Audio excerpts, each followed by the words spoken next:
Hey, so I'm going to start building version 3 soon, but before that I figured let's talk about version 1 versus version 2.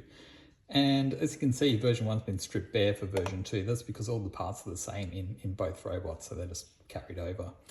The one big change in between these two versions is the location of the battery. So V1, we had it up top, V2, we've got it down the bottom. The reason for that is to change the center of gravity of the robot, because first version of the robot, I wanted to make sure I could get a stable balancing robot, whereas version 2, I wanted it to become much more responsive. I guess the best analogy I can think of is if you're trying to balance a pen on your hand versus if you're trying to balance a broomstick on your hand.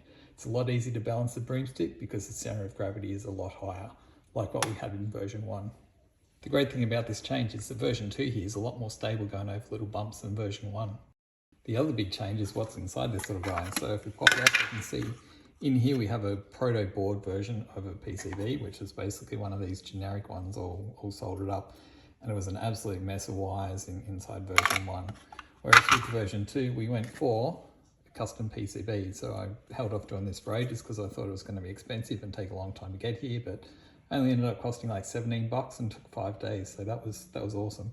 And things are much tidier inside version 2.